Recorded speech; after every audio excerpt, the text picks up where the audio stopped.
Yes. All right. Very good. So the title of this is The Accidental Anthropologist, and Tim actually just finished saying most of it. All right. So I'm going to pick up on some of the other details. What you're looking at in this particular picture is my fraternity house at Colgate University in upstate New York. This was where I spent 4 very happy years. I was a frat guy in college. I had a major in psychology and a minor in sociology, anthropology, with emphasis on the sociology side of things. And I didn't give much of a thought to doing anything at all until one spring morning, I had a 15-minute conversation with my advisor, a sociologist named Arnie Sayo, that some of you may actually know. Linda Whiteford knows him very well. And Arnie said to me, so what are your plans after graduation? What are you going to do? I said, I have no idea.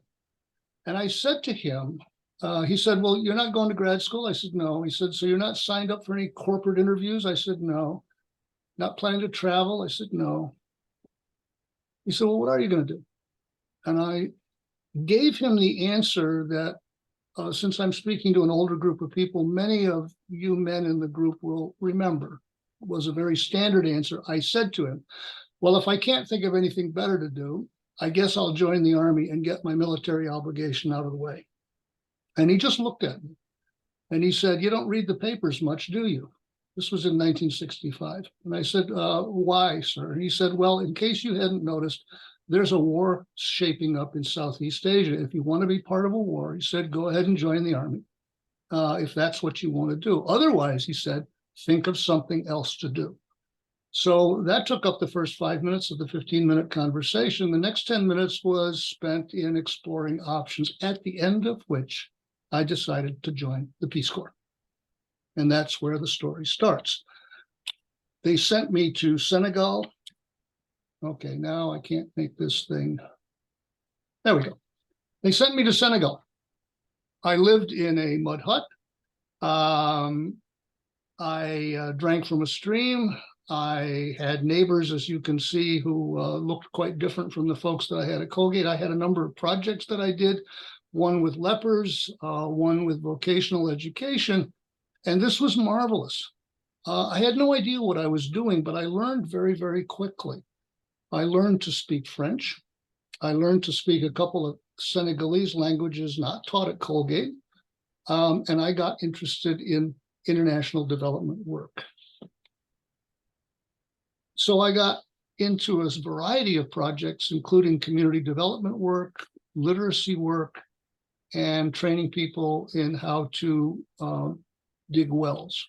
I didn't know much about wells, but I knew quite a lot about construction, so this was fairly easy for me.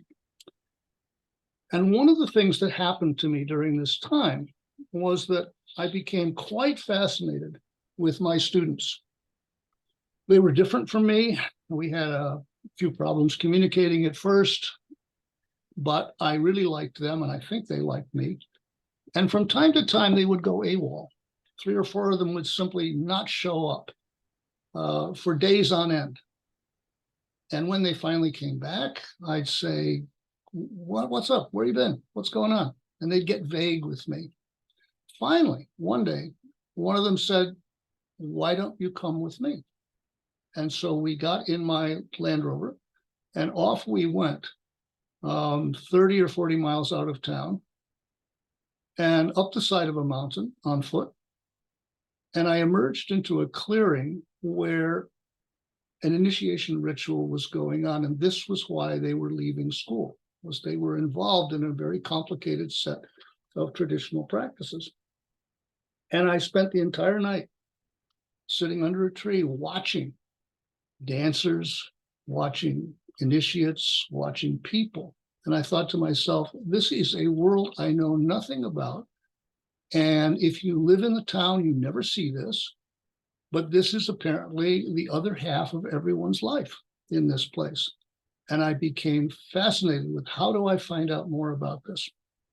So at about the same time, I noticed 4 new white folks in town. me and the missionaries were the only non-whites in the place. And so they were quite visible. And I made friends with them. And using my newly acquired French, I introduced myself and I said, "Who are you?" They said, "We're anthropologists. We're from the Musée de l'Homme in Paris." And after we got to know each other, they said to me in the same way, "Why don't you come out with us? We're doing field work today." And so I went with them one day, and we spent all day sitting under a tree again in a remote village in the other direction, while they wrote down stories that people told them, myths, legends, creation stories, and so forth. Wrote it down very carefully. And when we were driving back that night over these bumpy dirt tracks, I said to one of them, "So, what are you going to do with all that stuff?" They had notebooks full of things. They said, "What do you mean?" I said, "Well, what's next now?" And they said, "Oh, we send all this stuff back to Paris to the museum." I said, "Okay, yeah, and what happens then?" And they said, "Nothing. They put it in the archive." And I thought, wait, that's it? You learned all this stuff and that's what you did with it? You filed it away somewhere? Because at the time that I was there, I began to notice that other Europeans that would visit, or even Africans from different NGOs and development agencies, would visit the town for a day or two. They'd fly in on the plane and spend a couple of days talking to people about projects, and then they'd fly away again. And none of the things that they knew how to do, they were engineers, they were doctors, they were agronomists, they had high degrees of technical training, but none of the stuff that they were proposing would actually work in a place like this.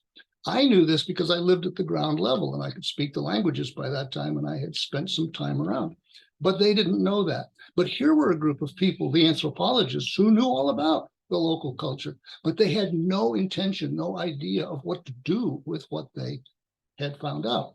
So I put the two together and I thought, I would love to do development work, and I would love to be able to understand local cultures in a way that development would make sense to people, that you could actually design things with people that would help them rather than just sort of not working for them or maybe screwing them up.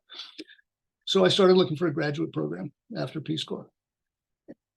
To some American places, and they said, "No, you have to come here and do this, you have to do that, it's a 4-field thing, yada, yada, yada." I mean, long story short, I will not get into my critique of American higher education, but suffice to say, I finally decided to go to the seat of empire. Said to myself, if I'm going to go and work in Africa and Asia, why not go somewhere where people know something about those places? So I wound up at the University of Sussex, and I had a wonderful time. They let me in despite my looking like this. But I encountered people who had lived and worked in all of the places that I wanted to live and work, and some of them had done this kind of work themselves. And nobody said to me, applied anthropology is wrong. Nobody said to me, you shouldn't be doing this. Everybody said to me, all you want is a master's degree and out, that's fine, we'll help you do that. Nobody said to me, you have to get a PhD. So all of this stuff, in other words, was very encouraging to a young man like myself and essentially empowering. I thrived in this environment. I wound up going for the PhD for one simple reason, and that is that in the UK, as some of you probably know, you can get a PhD in 3 years. That's not something that a lot of people sort of in the United States know very much about. But if you are a graduate, say, of an American university or a British university, and you go to graduate school, you'll do 1 year of coursework, 1 year of field work, and 1 year of writing up, and you have your PhD. It took me 5 years, not 3, because I liked it so much. I spent an extra year reading, and I spent an extra year in the field. But when the time came, I decided to go back to that very same place that I had started in Senegal with those very, and these were the people that I had seen that night and gotten so fascinated with. These are Basari people in southeastern Senegal. I lived in this place for 2 years. Learned to speak their language, which wasn't that easy for me anyway. And I lived in a compound, and I lived in a house exactly like the one that you see there. And I began to realize something else as I looked at their socioeconomic structures and began to sort of explore with them what was changing and what was not changing, which was the topic. I began to realize that development certainly had a huge grassroots component. It was a case of sort of necessary but not sufficient. In other words, you needed to understand a great deal about the local culture, but what you also needed to understand was the mentality and the mindset of the very, very large and powerful institutions that operate on these places. Local and national governments, NGOs, bilateral agencies, multilateral agencies. Commodity prices are not set by and large in these places. They're set on stock exchanges in London, Paris, and Chicago. And so I thought to myself, so the next step for this, if I really want to understand how this works, is to look at the organizations themselves and to try and figure out how they think about things. And more importantly, how do they incorporate or how do they use cross-cultural knowledge? And so that became the through line, if you like, for my career. The question of how do we learn cross-culturally and what do we do with what we learn? So after I got my degree, I took off and spent the next 20 years working in international development in a whole variety of places. I spent 4 years in Papua New Guinea. I spent 4 years in Tunisia. I spent 6 years in Senegal. I spent 2 years in Sri Lanka. I'm not sure how all that adds up to 20, but it does more or less. The rest of the time was in the UK, and then I went off and worked in the former Soviet Union.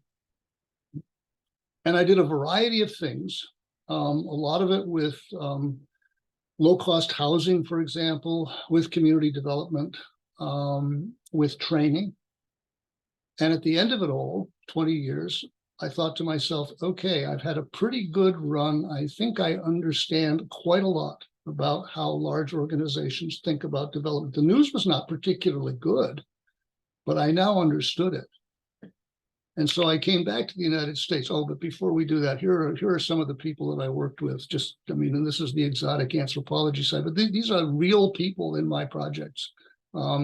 These are people out in Western New Guinea, people in coastal New Guinea.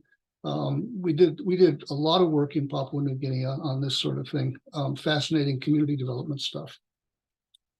Later on, however, when I got back to the United States and I got into international education administration, we did other kinds of projects, mostly with American academics, linking them up with overseas people, linking students up on joint research, joint collaboration projects of various kinds. So we worked a lot with Canadians up in French-speaking Quebec. We worked with people in Kazakhstan, in China, in Russia, in Kenya, all over the place. And I spent 20 years very happily doing this kind of stuff. I wasn't that interested, in other words, in being an academic. I was very interested in using my anthropology to get things done on a broader scale. I realized sort of instinctively that I could spend a lot of effort and a lot of time getting 2 or 3 of my students winter Gren grants every year to go off and do field work. But as the associate provost for international programs at Purdue, let's say, in my final year, we were sending over 1,200 Purdue students out on study abroad every year. Now, you may say, well, that's not the same as field work. That's not immersive. It may not be immersive, but it was certainly life-changing for many of them, in the same way that conversation that I'd had with my advisor was life-changing for me. And so you never know where an overseas cross-cultural experience is actually going to go. And I wanted as many students as possible, I wanted to get them out of town by any means necessary. And so I opted for quantity rather than, I suppose, very high quality. So that's what I did for the next 20 years. And you can see a progression here, an arc, if you like, of development, where I started at the grassroots, and I went to design, then I went to management, and finally I went to policy. So in Papua New Guinea, I figured out how to teach and train people who were culturally very, very different from me. In Tunisia and Sri Lanka, I learned how to work with local administrations and foreign aid agencies, which is another culture all to itself, very exotic. When I went and worked for the World Bank, I started to understand and participate in policy negotiations. How does a group like the bank make policy, and what does it take into account when it makes policy? Later on, when I got out of that business and back into the university full-time, we set up a program called the International Affairs Network out of the University of Pittsburgh, where we helped post-Soviet institutions connect with the West in terms of international relations training. That was quite fascinating. We trained, for example, Estonian foreign ministry officials in how to negotiate troop withdrawal with the Russians. This in 1990. Absolutely fascinating stuff. Later on, I worked out in Western Siberia and Novosibirsk for 3 or 4 months. But all the same time, at the same time I was doing this, I was embedded, obviously, in large American research institutions, universities, University of Cincinnati, the University of Pittsburgh, Purdue. And so learning how universities thought about things like development, how they thought about education in general, and how they operated was very, very interesting to me. Because if you think about it, our lives, like the lives of the villagers that I lived with for so long, are run in large part by very large and very powerful institutions. And in the United States, there are sort of 3 that I think are particularly influential in this respect. One is the international development industry, which I happen to know quite a bit about. The second is the higher education industry, which not only I, but all of you know a great deal about. And the third, of course, is the one that we are fond of demonizing, which is the US military. All 3 of these institutions are very similar in the sense that they are powerful, they are large, they have enormous resources, they know a lot of stuff, and they are totally opaque to outsiders and not amenable to democratic control. Think about that. And so if you're going to, as it were, change the world, or if you're even interested in sort of figuring out why the world isn't the way you want it to be, it seems to me that it's very, very important to understand from the inside, the way an anthropologist would, how these places think. So I was back to the original question. How do we learn cross-culturally? How do they learn cross-culturally? And what do they do with what they learn? So I've come to the end of it all. And I retired a few years ago. I taught at Cambridge for a few years, and that was fun. And I learned quite a lot there, even though I was trained in the UK. I wasn't trained at Cambridge. And Cambridge and Oxford are the places where the English ruling class is formed. And I now know how that happens. And that was very interesting. But now I'm fully retired. So what I do is travel around and I write. And I also go back and visit my Senegalese friends in Basari country almost every year. But I continue to write. I've branched out. I keep writing anthropology, but now I'm a novelist. So I write adventure novels. And that's basically me. So I want to spend the last few minutes of this time that I have with you talking about what happens next and what should our discipline be doing in the years to come. Let me start by saying that I think that what I came to understand is what I think a lot of people in anthropology need to understand more about. Most of our global grand challenges are large organization problems. That's not all they are, but first and foremost, that is one of the things that they are. Laura Nader told us to study up. I would say, yeah, study up, but work up. All right, get involved, get engaged with some of this.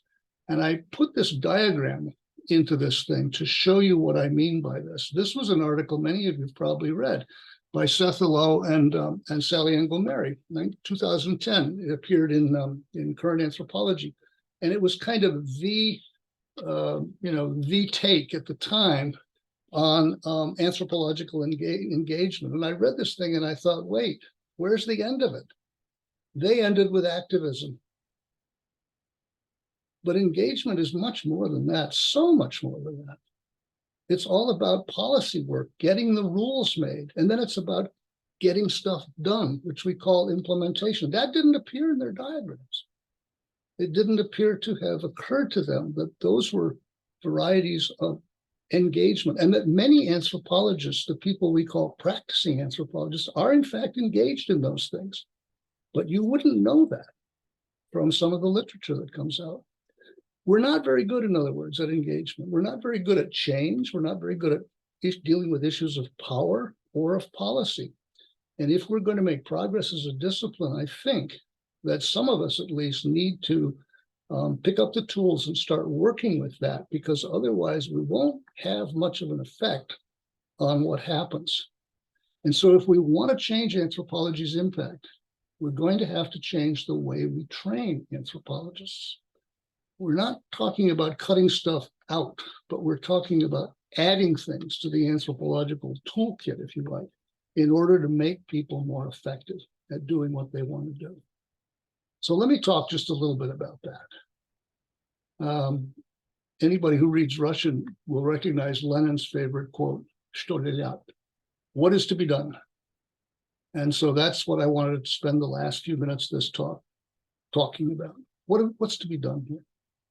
I think if we are interested, any of us individually, in making a change in our discipline, I'm not prescribing what sort of change you should make, but from our exalted position as 60, 70, 80-year-old people, we know some things. We are able to teach people how to read buffalo shit. We can do that.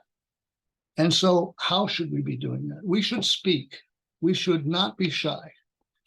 We should speak at every chance we get and talk about things that need to be changed, things we're doing that we shouldn't be doing, things that we're not doing yet that we should be doing. We should be, we should engage. We should stay active in groups and associations like this one, but we should also form alliances with people who think like us. We shouldn't be afraid to confront. We should stand up. Tim said I'm a disruptor. I'm not sure I would necessarily agree with that, but I mean, speak your mind, for Pete's sake. I mean, who else is going to if you don't? And challenge things that you know are either wrong or not necessarily ideal. Get yourself visible if you're not visible. Push yourself forward, get your name out there so that people associate you with various ideas. Continue to publish, make your ideas part of the historical record, because when you go, that's what's left. And so it ought to be as good as it can be. Infiltrate, meaning get yourself into positions of influence. This is where I think most of us have fallen short, including myself. The people who make policy, the people who make the rules, are generally not people like us. We're the ones who sit on the sidelines and criticize. And our discipline is turned into a sort of a critical theory, critical analysis kind of a thing, which is fine, except that it's the first stage. That's all it is. It's describing to somebody all the different ways the chair is broken, but it's not telling anybody how to fix the chair. And it's certainly not pitching in and helping to fix the chair. And that's what I'm advocating here. Get into that group, get a seat at the table, and then have things to say. And finally, mentor. Don't ever miss an opportunity to shape a younger mind. We know valuable things. We were in anthropology a long time ago, before it turned away from application. And not all of us see application the same way. I get that. But we remember a time when it wasn't demonized, it wasn't marginalized, it wasn't othered. And we need to bring anthropology back to some understanding of not just being an anthropologist, but doing anthropology in a way that moves it outside the academy. So let me finish by talking specifically about what I think many of us can do. At an individual level, reach out to younger faculty and help them understand how to teach students about practice and application. Most of them have no experience of this. They don't know. And as you know, academics are very, very wary about getting involved in stuff that they're not experts in. So help them out. Make it safe for them to teach and talk about this. At the departmental level, make friends with people in the departments around you, wherever you happen to be living now. Start showing up. Start advocating for practice. Offer yourself as an occasional lecturer. Volunteer. At the scholarly level, keep writing.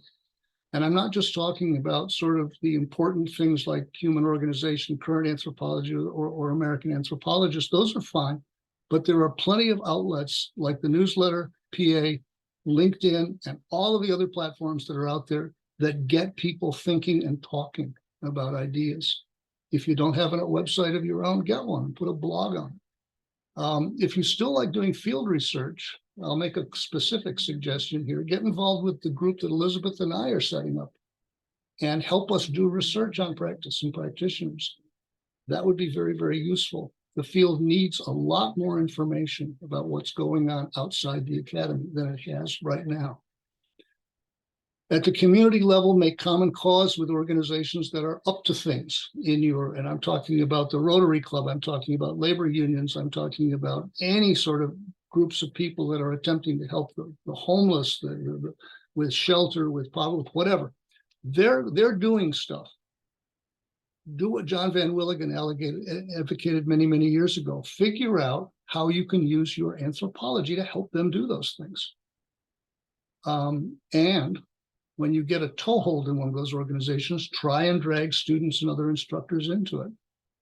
And then finally, we have a number of organizations growing up now that are advocating for practice and application. WAPA is one of them. Most of us know WAPA. EPIC is another one.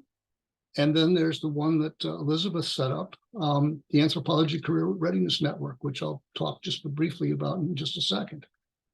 Join these organizations if you haven't already. You'll find colleagues there who are all about application and practice, who've got a lot of experience, but are also bona fide, well-trained anthropologists. And so if you want to be involved and you want to be stimulated and you want to sort of learn some new things, these are the places you should go. That's all I really have to say, but this is the group that Elizabeth Bryety is spearheading. I'm helping her do this. We're having our meeting later on this afternoon. We have every couple of months, we have a sort of a network-wide Zoom call. We will be at SFAA, we will be at AAA, and we are helping instructors prepare students for work in practice and application outside the academy. It's exciting work. We're doing a lot. I have no time here to go into all the different stuff that we're doing, but this is the website, anthrocareerready.net. And if you go on that, you'll find a whole bunch of stuff. And if you're interested in very specific things, get a hold of Elizabeth or get a hold of me or get a hold of Tim. And all of us will be happy to help you find your way through all of this stuff.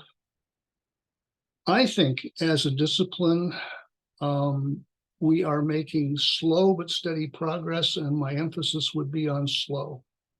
I think that history is catching up with us. Events are catching up with us. The world confronts, as I think we're all aware now, if we weren't, say, 10 years ago, some really severe problems. I would call these global grand challenges. That's an old-fashioned term, I know, but it works as well as any. And all of them are things, as people like Sue Estroff pointed out to us 30 years ago, they cannot be resolved without a deep understanding of human beings and their cultures. And who's going to give that to the world other than us? It's not going to be the economists. It's not going to be the psychologists. It's not going to be the financiers. And we are simply not at the table, folks, for most of this. We are very ready with our criticisms, but we have very, very little ability to control events, and that is because we are simply not there. And we need to be there.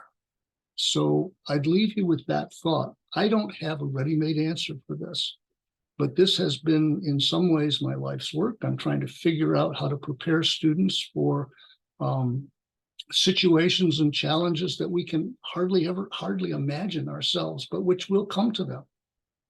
And anthropology is excellent preparation, it seems to me, for both understanding things and for doing something about them. So I'll leave you with that. I said I'd talk for no more than 40 minutes, and I'm just about there. Thank you so much for listening to me.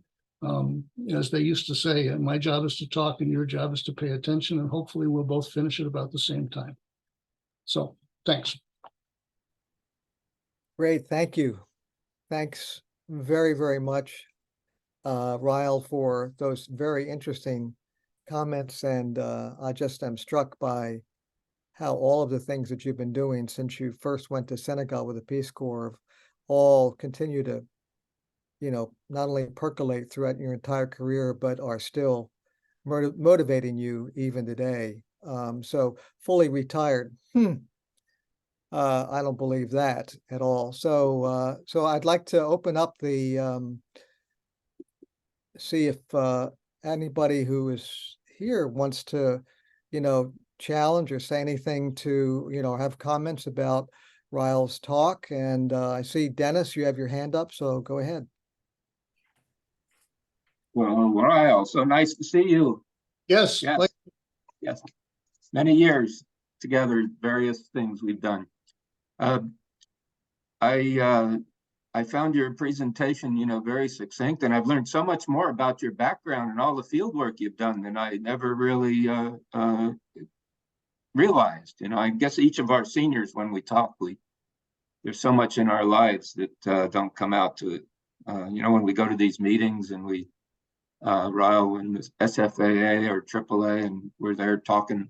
All these backgrounds are so much rich and deeper. So thank you for sharing all that with us. It's remarkable. What Riall has done that I don't think he hit upon too much was he has a whole series of books and publications just on anthropologists in various roles in practicing applied anthropology. And years ago, he asked me to be a chapter author in one where I explained anthropologists using applied anthropology and managing a university. But to give you an example, most recently, in fact, the most recent Practicing Anthropology has an article by Riall and Elizabeth Brody, a career-ready curriculum for anthropologists, which he talked about there. But this really summarizes down, I think, in a very succinct way, Riall, what you're getting to. And so thank you for writing this. It's now out there, and he has diagrams and things. And so for others, that's something resource. But your list of where you have things that anthropologists ought to be doing, I think part of it is my own career in applied practicing anthropology. I served on the AAA executive board in the 90s, 2000, somewhere in there, in the seat for practicing professional anthropologists. So I helped try to change the AAA in bringing in more practicing and applied people. The Career Expo at the AAA meetings is an initiative that was generated at the time I was in that role. Part of this, your list doesn't quite get to the idea of the leading. And so I've, in my publications, I have articles on directing organizational change. And so it doesn't surface, one of your last ones is being involved in organizations, but where I've been trying to get people is to get involved in organizations, but take leadership roles, be very explicit about that leadership part. And you're saying, so I'm just trying to add something to your list there. No, I think that's exactly right, Dennis. And you and I and 3 or 4 other people are among the few anthropologists who have moved into leadership roles in U.S. universities. Being a chair of a department of anthropology is one thing, but doing what you've done and what I've done, and people like Stephen Strait and people like that who are in leadership roles, you're absolutely right. And that's what I meant by being at the table. You get into a leadership role in order to be part of a discussion which shapes and frames what goes on. It allocates resources, it defines activities, it sets priorities. And it takes many people a lifetime to move into those situations. But if they don't do that, then they are always kind of on the outside. And so, Yep. Yeah. yeah. And so your work, I think, empowers us. It gives us guidelines. It gives us a succinct kind of way to approach these things, and empowering the younger generation to do this. But I came today to this particular presentation because I need your help on something. You know, Tim just joked about me retiring, but not faking it, because I'm not really retired. I retired from the university and the teaching and the administration. But a year ago, I published this book on medical anthropology, anthropology and in anthropologists in medical education. And so I gave a talk here about that. And so in there, I suggest ways that the AAA can change, organizational change, which is what you're getting at. And so one is that we needed more support from the AAA, SFAA, and professional organizations to recognize the people who are employed outside of academic departments. Mm-hmm. And so that SMA invited me and my co-author, Iveris Martinez, to form an interest group within the SMA. And so we've been working on that, the Health Professions Education Interest Group, and getting webpage together, information, and LinkedIn, and all this stuff. It takes a lot of work to do that. We now have over 200 members and 20 of us working in various roles. But one thing we keep this, I'm getting to the point here where I need your help. We get questions from students. Well, how do we find for careers, health professions, anthropology programs that specifically train anthropologists to work in the health professions, work with the health professions, or to be in medical schools or pharmacy schools where they're professors, anthropologists in those schools. We haven't been able to find that, even in the Career Readiness Network. So we started gathering all this information. We have information for students and the webpage information coming up. And so even looking through your work and Elizabeth's, we're not finding that. So this SIG is trying to do that. We need your help to do that. Where can we, and so I'll be in touch with you after this is over. But yeah. There's a lacking there. Like a lot of the work you're doing is so general that it's not specific. But I volunteered my time for the SMA to get them focused on this. You know, I'm a past president of NAPA, so I'm just transferring NAPA's kind of things that we do there over to the SMA to get them focused. Okay, I made a note. That's the kind of leadership I'm talking about. I'll see you, Carrie, just a minute, okay? I'll get to you in a second. Do you want to go? Did you want to respond to Dennis Riall? Just to say, two things real quick. One is I will talk to Elizabeth about this, but do reach out to me, okay? You know how to get a hold of me. Yeah. And second thing is I see my old friend and climbing buddy, Kerry Pataki, over in the corner, and I want to say hi to him, just specifically. How you doing? Okay, thank you. Anyway, Riall and I did many things in Papua New Guinea, including mountains. Riall, I just want to get to anthropology is very reflective also. And I simply wanted to ask you about what we do about what I'm tempted to call internal rot, but I won't, okay? Which is the self-denigrating criticism that many anthropologists, I'm thinking of the rodeo in Seattle that I attended, the annual meeting, this mea culpa breastbeating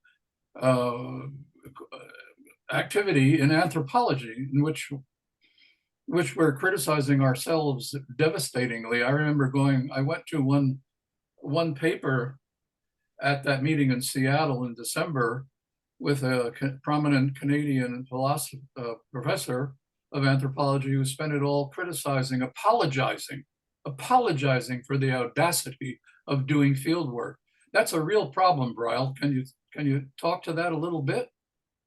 I can, although I think I'll probably hold my tongue somewhat. You know, I mean, you and I have had many long talks together on the trail and up at 10,000 feet and so forth. I mean, I think you know, I think you and I share a lot of the same sort of opinions about this stuff. I I'm mystified by the current turn in anthropology. Yeah, okay. That historically, I understand the history of it because we've all lived that history. It's not strange to us, but how it took root is as mystifying to me as Trumpism. I just don't get it. A Pandora's box has been opened and all sorts of stuff is flying through. I have a file that I keep in the drawer of my desk, and it's labeled, and excuse my language here, but it's labeled Anthroballs. And Anthroballs is all the stuff that comes at me online, the calls for papers and the descriptions of upcoming conferences, which go directly to what you're talking about, kind of self-reflective, self-denigrating, stuff. And I think, okay, fine, I don't mind, but where's the forward motion? Where's the attempt to actually solve problems here? Where's the attempt to get things done? And I don't see it. And that may offend some people, and they may sort of, say, well, it's more important than that. I don't think it is. I think that there's room in our discipline for all sorts of people, obviously. So I would never try and cancel people and say, you're not allowed to say that or don't do that. But on the other hand, it seems to have taken over and intimidated everybody else into a sort of a silence. And in the meantime, I would simply say, the life of practice in anthropology goes on. It is a fact that there are now more practitioners than academics in anthropology, and they are involved in everything under the sun, some of which might strike some academics as questionable. Well, okay, fine, but Irv Chambers told us years ago, anthropology is not ours to bless and to sort of send our people out into the world and expect them to do what we want them to do. He said, no, they're going to go their own way, and that's what they're doing. So kudos to them, while the discipline itself turns inward and sort of obsesses about, I don't know what kinds of imagined or real slights that happened in the past. I see that stuff as important, but not that important. And I'll just finish. I mean, I could go on. I'm not going to, because sooner or later I'll say something stupid, but if I haven't already. But Carrie and I were together in Papua New Guinea for several years before independence. We worked for the Australian government. We were colonials, weren't we? And for several years after. They classified us as colonials, but neither I were really colonials. There, and we lived it there. And I listen to my students today and to other people who ought to know better talking about anthropologies is a colonial is a colonial discipline. And I think to myself, well, two things I would say about that. Yes, to the extent that it's true, it's even more true of medicine and engineering and law, right?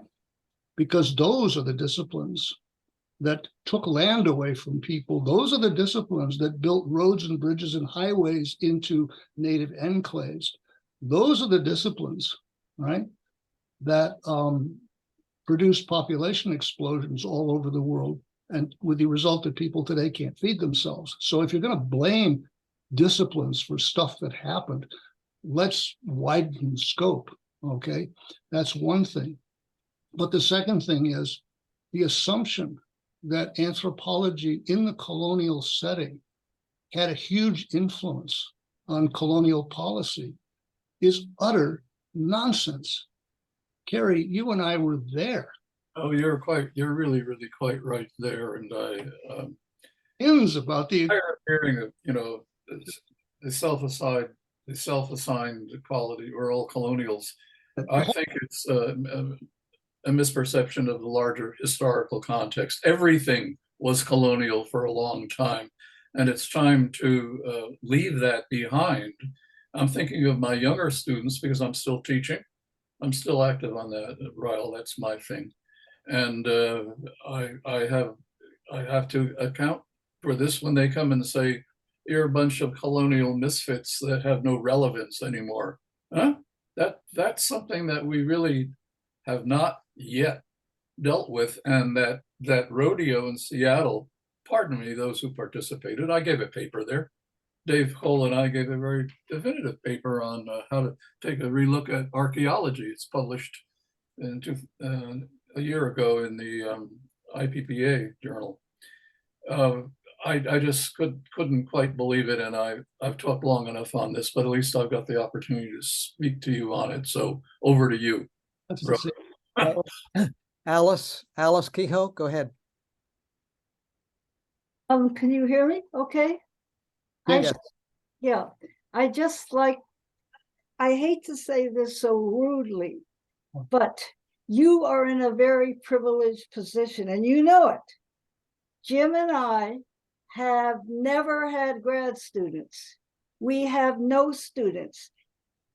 Doesn't do us any good to talk about leading students, mentoring, because we have never been able to achieve positions of power in academia. And those who know the two of us know is not for want of either effort or ability.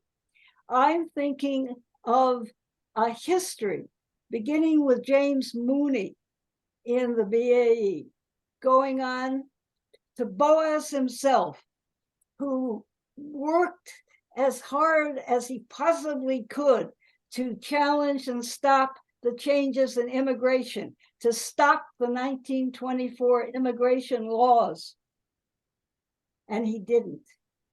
I'm thinking Jim and I did a paper we published on Eliot Chappell in the 1930s, who tried to do exactly what you're advocating, but not from a university base with students, but to work directly with corporations.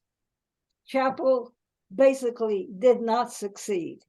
And soul tax, action anthropology, constantly obstructed by anthropological academia. And all the people who were trying to establish peace studies in the post-war period, and totally put down, even by anthropologists who said peace studies is nothing, that's not a discipline. No, conflict revolution is literally what sold. I am basically an archaeologist. I take a deep time view. I researched when I got retired, I finally could, a book that I titled Militant Christianity, in which I discovered that the Indo-European language and the Indo-European culture that came over in the Bronze Age from Western Asia to Europe, archaeologists call it the Yanaya, they massacred men in Europe, Neolithic men, by the thousands and thousands and thousands, and they took the women. Mitochondrial DNA in Europe goes back earlier in Indo-European. The Y chromosome does not. The whole structure of Indo-European is oppositional dualism, hierarchy, and that precious word pater, father, in every Indo-European language. It's a hierarchy of domination by military men. And Mr. Trump is a perfect example of the most extreme kind of Indo-European thinking. My Militant Christianity book, after quite a bit of effort, finally got published in paperback by Paul Gray and never sold, published in 2012. Nobody's ever heard of it. Nobody wants to understand the immensity of what we're up against. I'm sorry to be so frank. Riall, do you want to comment? No, I think probably quite right. People in universities don't get to influence stuff very much unless you want to influence the university. So I would say, for example, that those of us that work in international programs have managed to internationalize some of our universities quite a lot. And anthropology is extraordinarily useful for that. We're not the only people doing it, but when we do it, you can see the difference. But you have to get outside, and yes, of course, there are all of these examples you can quote of people who have tried to do stuff and failed. I mean, Soltax, I wouldn't say that he failed exactly, but he didn't have the amount of success that he wanted to have. I get that. But I think of people like Mike Chernia at the World Bank. And the bank is anathema to many people, probably to many of you. But Mike worked in the bank very seriously as an anthropologist for 30 years and managed almost single-handedly to change the bank's policies on things like recognition of indigenous groups, recognition of NGOs, and resettlement. What happened with resettlement was very interesting. Mike and a few of his colleagues in anthropology managed to change the bank's policies on big dam resettlement. And then when Mike stepped off, the bank changed those policies back. Now, what's the lesson? I don't think the lesson is, oh, it's hopeless, don't even bother work. No. The lesson is, if you don't have somebody else to step into Mike Chernia's shoes, and they did not, then nature, as it were, in organizational nature, is going to take its course. And so we don't have the depth of the bench, if you see what I mean, in anthropology. We've got a few people here and a few people there. We need a lot more people. But as we go around beating ourselves up and saying working for big organizations is working for the man, it's neoliberal, it's not good, it's unethical, we will get nowhere. A few people step in. You're perfectly right, and maybe you're an example. But I think what Alice was getting at is that this is not something that can be sustained. The institutions that you're talking about, that Alice is going back to, in effect, have, I hate to say it, if you use it in cultural terms, but you say, so you can say they have a mind of their own, and they keep going in certain directions, and maybe a few people can step in, but they can't sustain it, not because there's no bench, but because they don't want it that way. And this is what we're up against. And it's not a matter of saying, throw up your hands. I mean, I can only speak for myself and say that I've been able to step outside of academia, anthropology, and work with friends at a local level and be able to do things that come out of my anthropological understanding, but do get things done, and it has nothing to do with these major institutions because we're under the gun. Oh, absolutely. I mean, I think all of us do that. I mean, we have, it's possible to be more than one person, right? So it's possible to be a local member of, say, Habitat for Humanity or work on the helpline or whatever you're referring to. Do that and do something else at the same time. You can do that. Riall, Mirdine has a comment she wants to make, okay? But I want to come back just so. Yeah, just said, let's add your comments to Sid's after Mirdine makes her comment, okay? Okay, well, this will be brief, but it's going to open up a whole nother line of thinking. And I want to destabilize Alice's linear narrative there. For one, and I'll make it simple, I don't think we can generalize about any language family. And we also know, even 100 years ago, we knew really that languages weren't stuck to cultures, weren't stuck to living bodies. And what I want to point out is that for about 30 years ago, I became aware of a linguistic data that is global, that suggests that there are cognitive patterns that cross-cut all language families. So we can't generalize about language families. In every language family, there are hearer-oriented languages, there are speaker-oriented languages, and there are context-oriented languages. They weren't born that way. Over millennia, they will morph sort of as punctuated equilibria into another orientation. But you can't generalize about Indo-European because there are those three metagrammars at work within Indo-European languages. And I'll just leave it at that.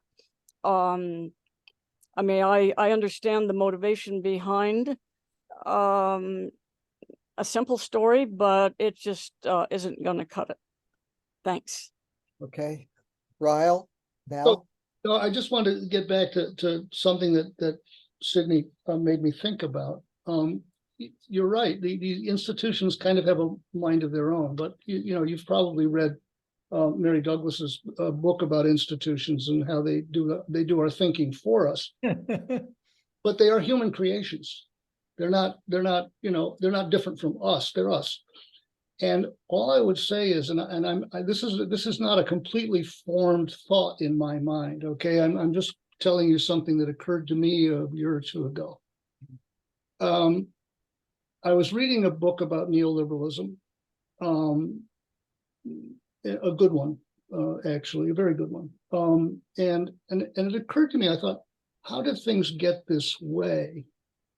And I realized that if you look at the history of application in anthropology, in my particular area of expertise, which is international development, you realize that in the immediate post-war period, there were a ton of anthropologists who were involved in what we might call development work at the time.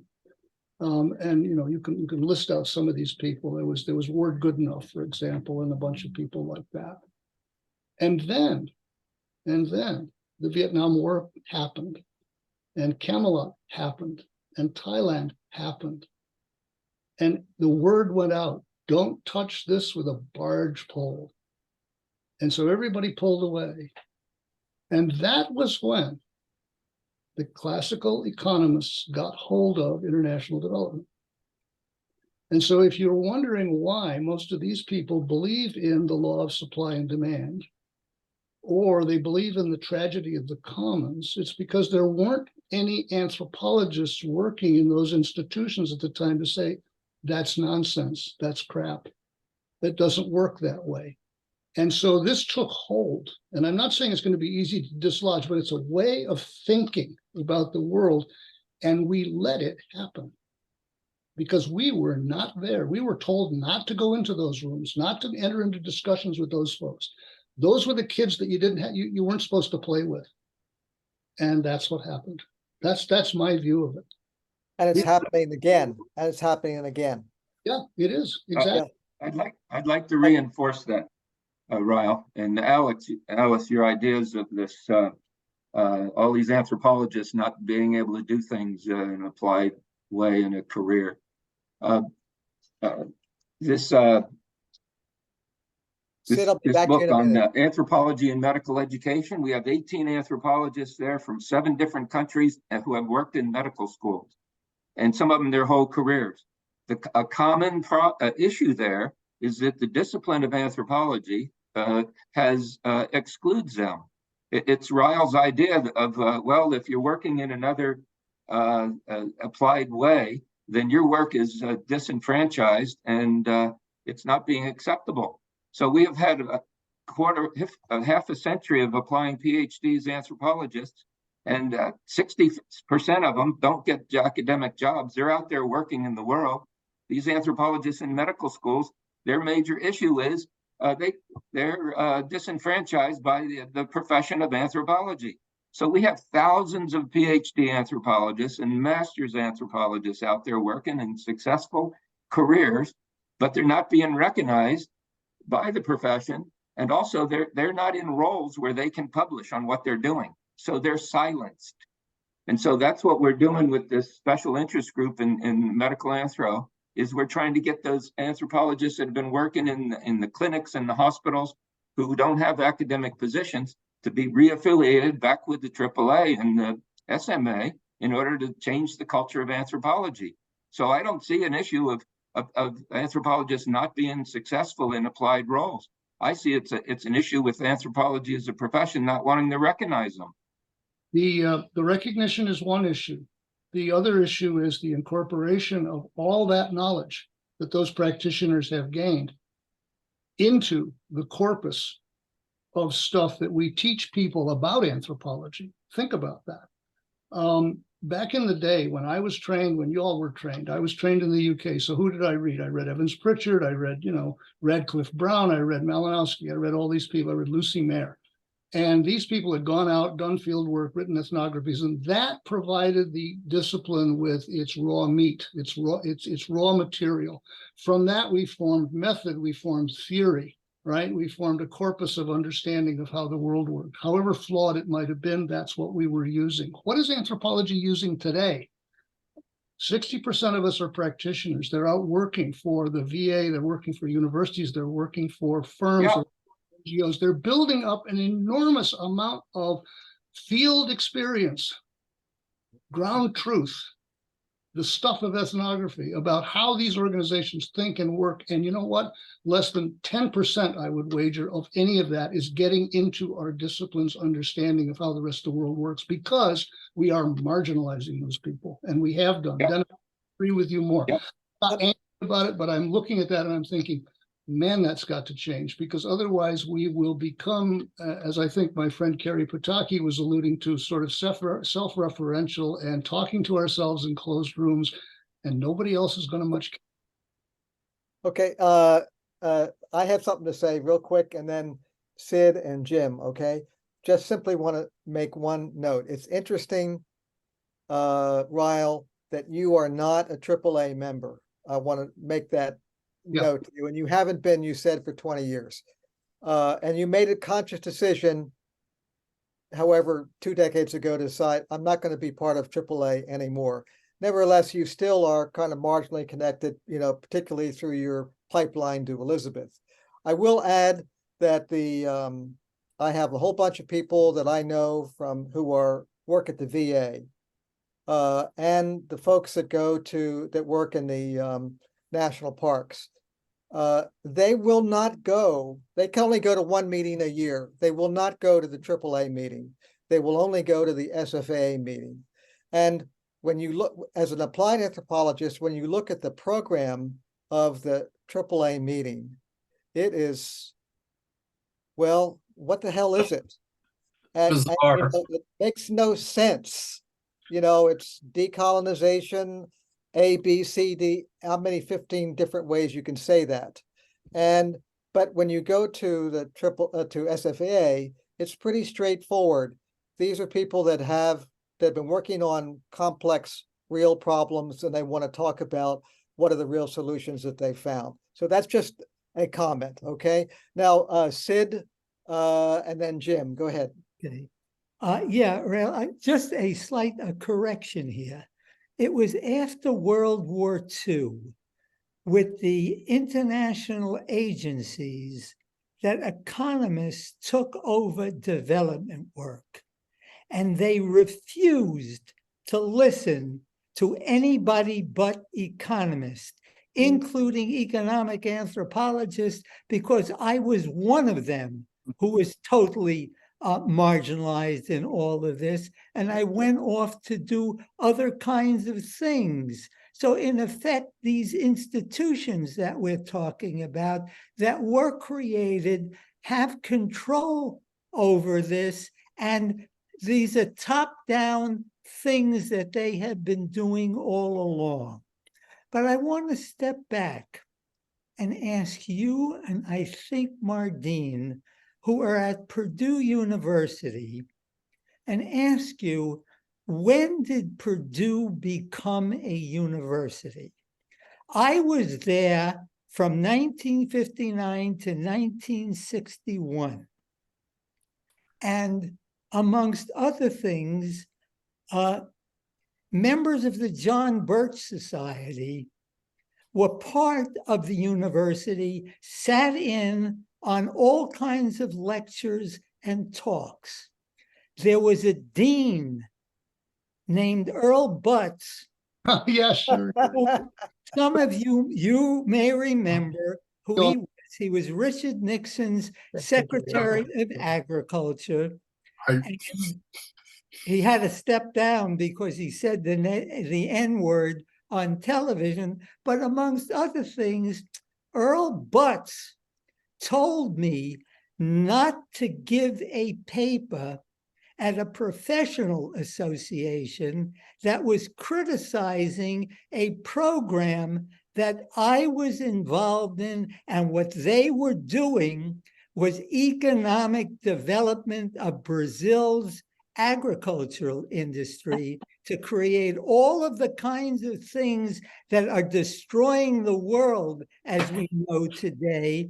And he told me, in effect, to go get another job if I gave that paper. I mean, how do you get into criticizing and trying to go beyond when, in effect, you've got to deal with institutions and people who have total control and want no part of what we have to put into it? Okay, Jim, I'm not going to let you, Riall, respond to that yet because Jim or Al's been waiting patiently, and then you can address several of these things if you want. Go ahead, Jim. Okay, thanks. Well, I found this a tremendously informative and valuable presentation. Things that I think I've been needing to hear for a long, long time. A takeoff point is, Riall, when you said, Laura Nader said we should study up, but the issue is how can we engage and be active and have some influence moving up and not just studying it. And the situation here, I think, that leaves many of us ill at ease, I mean, not because of what you said, but all along, is what's happening from top down and how difficult it is to make things happen from bottom up. And the question is whether the problems are so great and getting so much worse, and that the institutions aren't capable of solving them. And that going back a long, long time, but now many people double down on thinking the only way to make the changes we need are to work from bottom up and get people organized to resist the kinds of things that are happening. I too started out in the Peace Corps. I mean, I had a chance to study abroad in Germany. That opened me up to go beyond the realm of Western society. And Peace Corps was the way to do it. And I wanted to go far away. I mean, I could do Latin America later coming from California. And I was in Thailand. And I got into public health. I was in a rural health development program. And I focused in on one incident for my introductory course in public health at the University of Hawaii when I got my master's degree. I call it the pump at Hawaii. I went out with the sanitarians where their projects was something that you mentioned having done, putting in clean water supplies through wells with covers and pumps. And I noticed that as they were putting in more and more pumps among their other work, the sanitarians were leaving behind wells that had the top off because the pumps were broken. And you could replace the leather. They were able to manufacture locally, artisans, those leathers that ran the pump, but other parts would break. And all of these pumps, I went, let's go get, something from the warehouse. And they were all intact pumps with no spare parts. And so I was subversive. I got them to cannibalize pumps to fix old pumps because that's what was needed.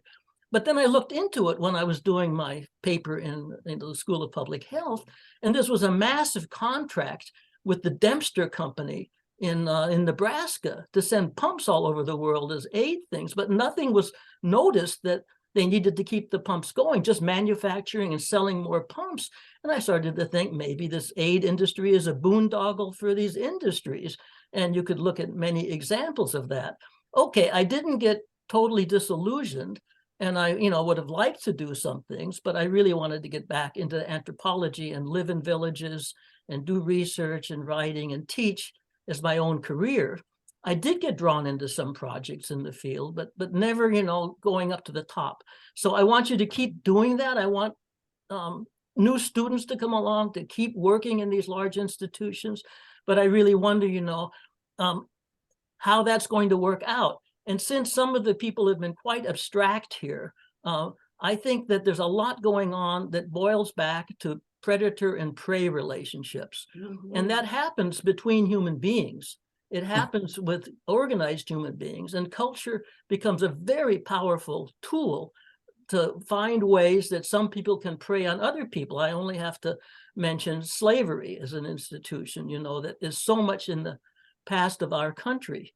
So that's one of the things that really worries me, is if our institutions are really reinforcing predator-prey relations. And there's at least a kernel of truth in what Alice said about how this classical colonialism, came out of the British East India Company, the Dutch East India Company, before that, the Crown, sponsoring the Spaniards to go out there, that made Europe wealthy at the cost of the rest of the world. And it is part of a large mega culture to have those kinds of institutionalized prey relations.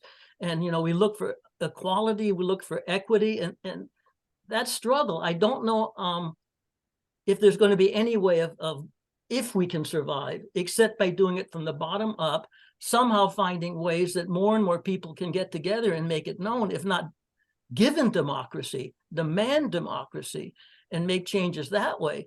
But, it's so abstract and it seems so difficult.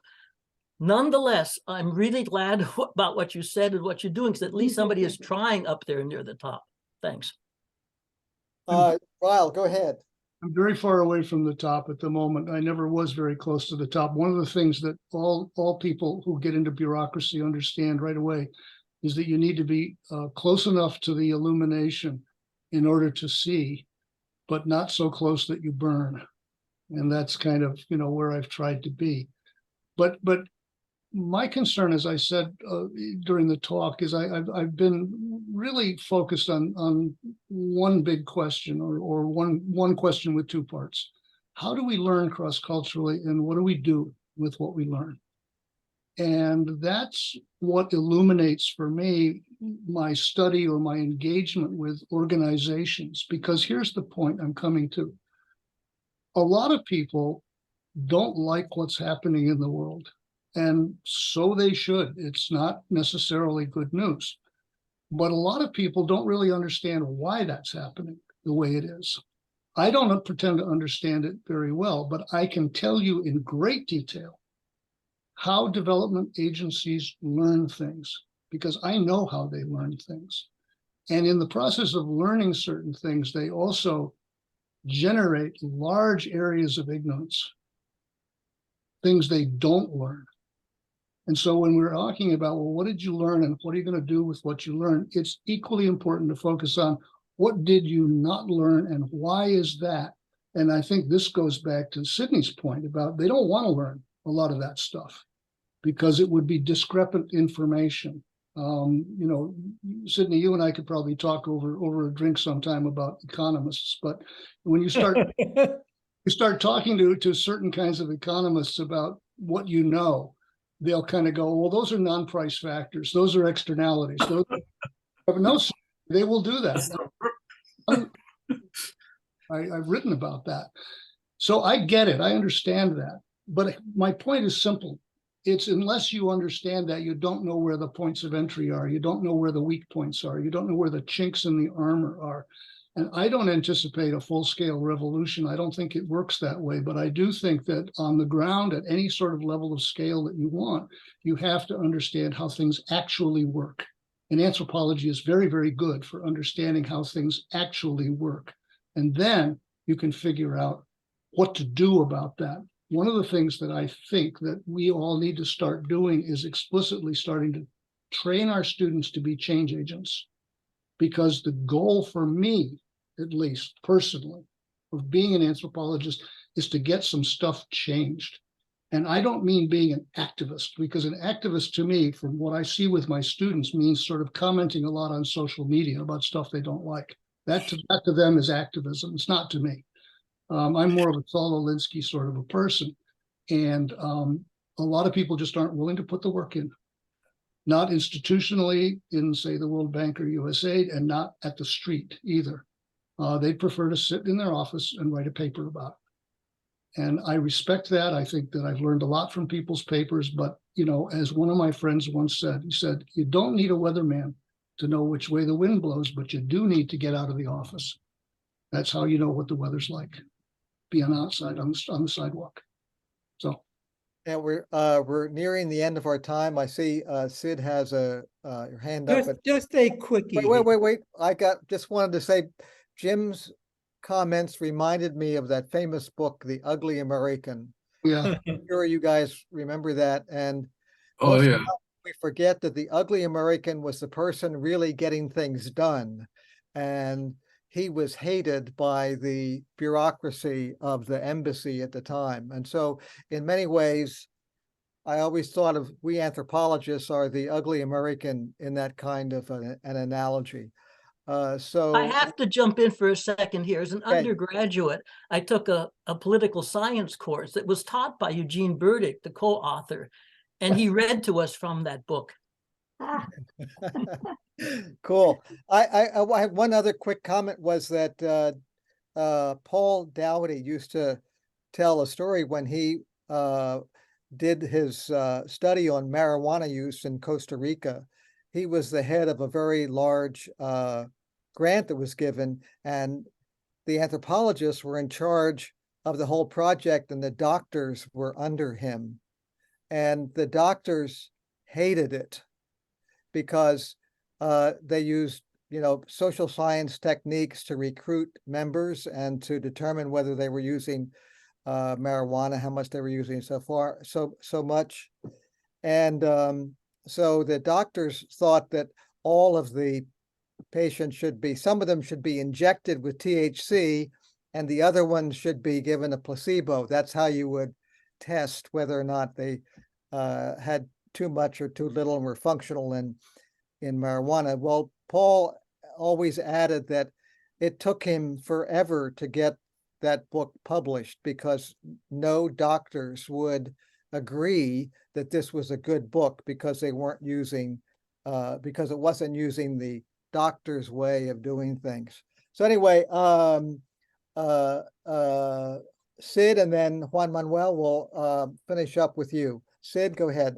Okay, just very quickly, I think we're going to have to get outside the culture and institutions of Western civilization if we are in any way going to, as I think we would all agree, help most of the people in the world, especially those that this Western civilization has destroyed.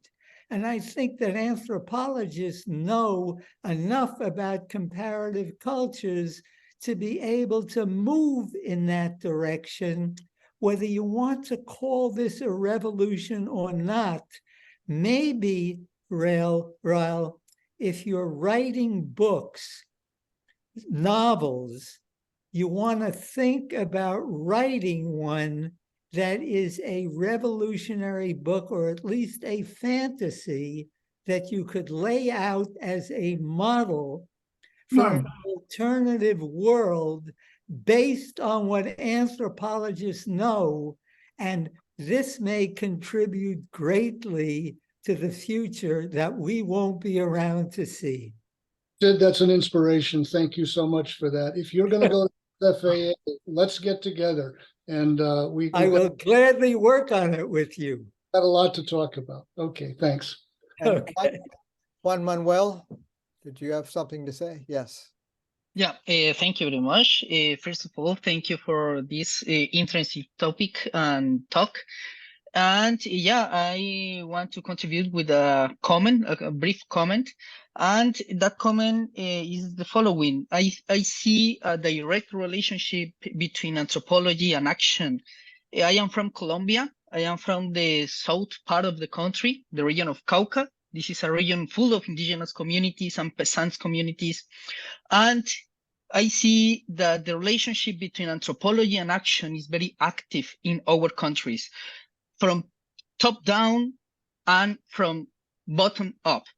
From top down, we have a lot of anthropologists working in communities in order to implement development policies from the top, from the government.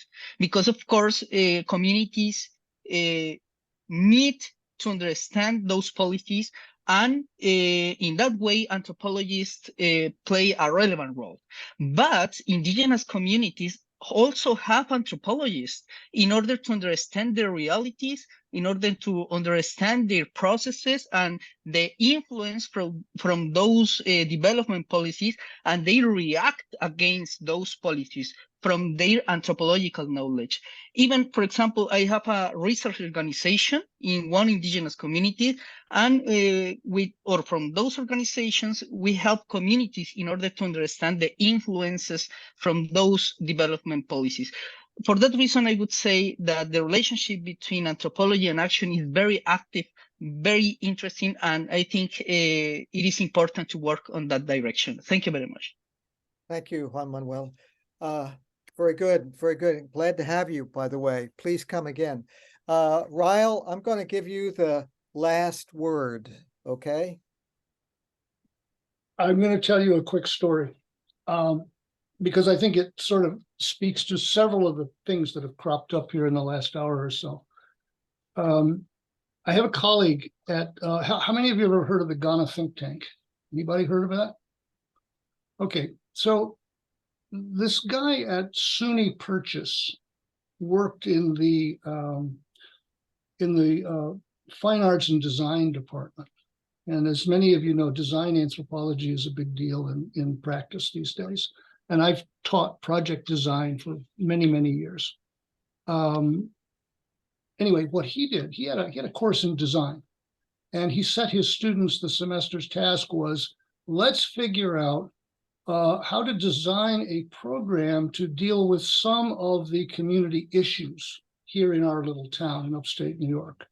So he got them to make a list of things, and it came out to be, well, there's too much graffiti on the walls, there's trash in the streets, we have a homeless problem, I don't know, a few other things. And so he said, great, those are the issues.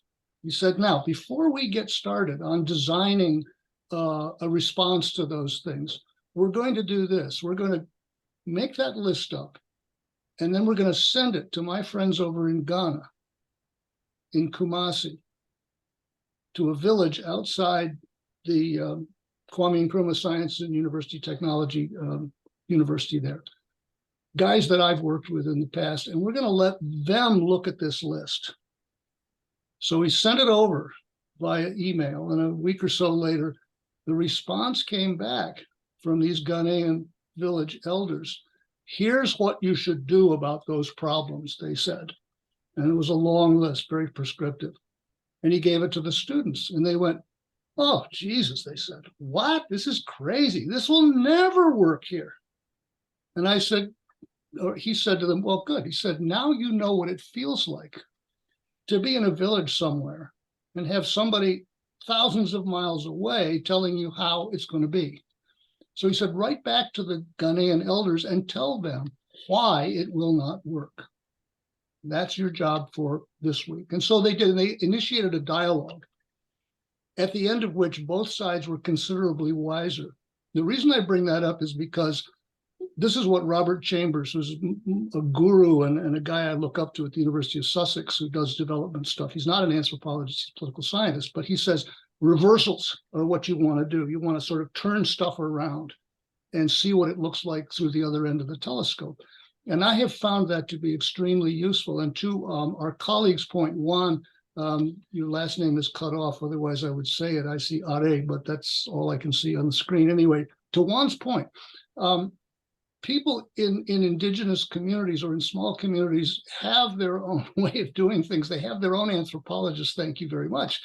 And our job is to somehow bring that into the conversation. It can't go all one way or the other way. It's got to be a sort of a negotiation, and it's got to be a negotiation from positions of relative strength.